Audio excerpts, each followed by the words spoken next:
ఇస్రో అంటే ఏమిటి? దీనివల్ల ఉపయోగాలు ఏంటి అనేది ఈరోజు మనం తెలుసుకునే ప్రయత్నం చేద్దాం. ఇస్రో దీనిని డాక్టర్ విక్రమ్ ఏ సారాభాయ్ రూపొందించారు. ఇస్రో ఆగస్టు 15, 1969న స్థాపించబడింది మరియు అంతరిక్ష సాంకేతికను ఉపయోగించుకోవడంలో ఇస్రో ప్రధాన పాత్ర పోషిస్తుంది. Indian Space Research Organisation ISRO అనేది భారతదేశ అంతరిక్ష సంస్థ పేరు. ఈ సంస్థ భారతదేశం మరియు మానవాళికి బాహ్య అంతరిక్ష ప్రయోజనాలను అందించడానికి సైన్స్, ఇంజనీరింగ్ మరియు టెక్నాలజీలో ఇస్రో ఎంతగానో ఉపయోగపడుతుందని కరీంనగర్కు చెందిన నాసా పరిశోధకుడు శ్రీకాంత్ పంజాలా తెలిపారు. ఇస్రో అనేది భారత ప్రభుత్వం అంతరిక్ష శాఖ డిపార్ట్మెంట్ ఇండియన్ స్పేస్ ప్రోగ్రామ్ను ప్రధానంగా ఇస్రోలోని వివిధ కేంద్రాలు లేదా యూనిట్ల ద్వారా పనిచేస్తుంది.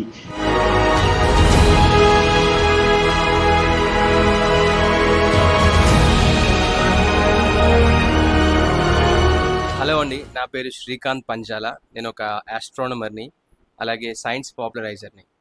ఇస్రో, నాసా వాళ్ళు చేసే స్పేస్ మిషన్స్ గురించి పిల్లల్లోకి తీసుకెళ్ళి వాళ్ళు ఇన్స్పైర్ చేసి నెక్స్ట్ జనరేషన్ సైంటిస్ట్ని డిజైన్ చేస్తుంటానండి. సో ఇప్పుడు మనకి రేపు అతి ముఖ్యమైన డే ఇండియాలో, అదేంటంటే నేషనల్ స్పేస్ డే సెలబ్రేట్ చేసుకుంటున్నారు ఫస్ట్ టైం. ఎందుకంటే రేపటికి మనకి ఎగ్జాక్ట్లీ 1 year అవుతుంది మన చంద్రయాన్ 3 మూన్ పైన ల్యాండ్ అయ్యి. సో దానికోసం మనం సెలబ్రేట్ చేసుకుంటున్నారు. యాక్చువల్లీ ఇది ఎందుకు అంత సెలబ్రేట్ చేసుకోవాల్సి వచ్చింది అంటే కూడా, ఇప్పటివరకు మనకు మూన్ పైన ల్యాండ్ అవ్వడం ఎంత కష్టమో ఒకసారి తెలుసుకుంటే కనుక, ఇప్పటివరకు పంపించిన చాలా కంట్రీస్ 1/3 ఆఫ్ ద మిషన్స్, అంటే సుమారు ఒక 100-30-40 మిషన్స్ మూన్ పైన ఫెయిల్ అయిపోయాయి ల్యాండ్ అవ్వడానికి. అది మన వాళ్ళు సౌత్ పోల్లో ల్యాండ్ అయ్యారు. అంటే ఎందుకు కష్టం అంటే, మూన్ పైగా మనం చూసుకుంటే కనుక వన్ ఆఫ్ ద రీజన్స్ ఏంటంటే వాతావరణం అనేది ఉండదు. అంటే ఇప్పుడు ఎర్త్ పైన ఏదైనా ఒక ఎయిర్ ప్లేన్ మనకి గాల్లో వెళ్తుంటే కనుక ఆ వాతావరణ పీడనం వల్ల వెనకాలకు నెట్టి అది గాల్లోకి ఎగురుతుంది. మీరు బండి పైన వెళ్ళేటప్పుడు, వెహికల్లో వెళ్ళేటప్పుడు చేతి బయట పెడితే కనుక ఎయిర్ మిమ్మల్ని వెనకాలకు నెడుతుంది. సో అట్లా స్పీడ్గా వెళ్ళినప్పుడు కంప్లీట్గా మీరు ఎయిర్ అనేది మిమ్మల్ని లిఫ్ట్ చేస్తుంది. కానీ మూన్ పైన వాతావరణం అనేది ఉండదు. సో రాకెట్స్ యూజ్ చేసి మనము ల్యాండ్ అవ్వాలి. అలాగే మూన్ పైన చాలా క్రేటర్స్, అగాధాలు ఉంటాయి.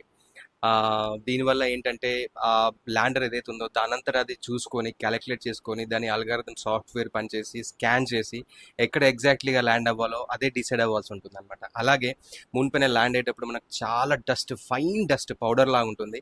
ల్యాండ్ అయ్యే సమయంలో రాకెట్ నుంచి వచ్చే ప్రెషర్స్ వల్ల ఆ గాలి పైకి ఎగిరి సెన్సార్స్ ప్లస్ ఎలక్ట్రానిక్ ఎక్విప్మెంట్ పనిచేసే అవకాశం చాలా తక్కువగా ఉంటుంది. అలాగే సౌత్ పోల్లో కూడా మనకి సన్లైట్ చాలా తక్కువగా ఉంటుంది. -250°C, -250°C వద్ద ఇలాంటి ఎలక్ట్రానిక్ ఇన్స్ట్రుమెంట్స్ పనిచేయడం చాలా కష్టం. ఇవన్నీ తట్టుకొని ఇండియా మన విక్రమ్ ల్యాండర్ సౌత్ పోల్లో, అంటే ఒక సుమారు 6000 km/h ఆ వేగం నుంచి 0 km/h వేగానికి కేవలం 15 నిమిషాల్లో రాగలగాలన్నమాట. దానంతట అది స్కాన్ చేసుకుంటూ, సాఫ్ట్వేర్ కరెక్ట్గా పనిచేస్తుంటూ, రాకెట్స్ సరిగ్గా ఏ యాంగిల్లో ఫైర్ అవ్వాలో ఇదంతా చేసుకొని మన వాళ్ళు ల్యాండ్ అయ్యారు. ప్రపంచ దేశాలను అబ్బురపరిచే విన్యాసం. సో ఇదంతా అందుకే మనం నేషనల్ స్పేస్ డేగా మొదటిసారి రేపటికి 1 year అవుతుందండి. ఇస్రో వివిధ జాతీయ అవసరాల కోసం అంతరిక్ష సాంకేతికను అభివృద్ధి చేయడం మరియు ఉపయోగించడం. ఈ లక్ష్యాన్ని నెరవేర్చడానికి ఇస్రో కమ్యూనికేషన్, టెలివిజన్ ప్రసారం మరియు వాతావరణ సేవల కోసం ప్రధాన అంతరిక్ష వ్యవస్థను ఏర్పాటు చేసింది. వనరుల పర్యవేక్షణ మరియు నిర్వహణ, అంతరిక్ష ఆధారిత నావిగేషన్ సేవలు, ఉపగ్రహాలను అవసరమైన కక్షల్లో ఉంచేందుకు ఇస్రో ఉపగ్రహ ప్రయోగ వాహనాలైన PSLV, GSLVలను తయారు చేస్తుంది. సాంకేతిక పురోగతితో పాటు ఇస్రో దేశంలో సైన్స్ మరియు సైన్స్ విద్యకు దోహదం చేస్తుంది. డిపార్ట్మెంట్ ఆఫ్ స్పేస్ ఆధ్వర్యంలో రిమోట్ సెన్సింగ్, ఖగోళ శాస్త్రం మరియు ఖగోళ భౌతిక శాస్త్రం, వాతావరణ శాస్త్రాలు మరియు అంతరిక్ష శాస్త్రాల కోసం వివిధ ప్రత్యేక పరిశోధన కేంద్రాలు మరియు స్వయం ప్రతిపాదన సంస్థలు ఇస్రో యొక్క స్వంత లునార్ మరియు ఇంటర్ ప్లానెటరీ మిషన్లు, ఇతర శాస్త్రీయ ప్రాజెక్టులతో పాటు సైన్స్ విద్యను ప్రోత్సహిస్తాయి.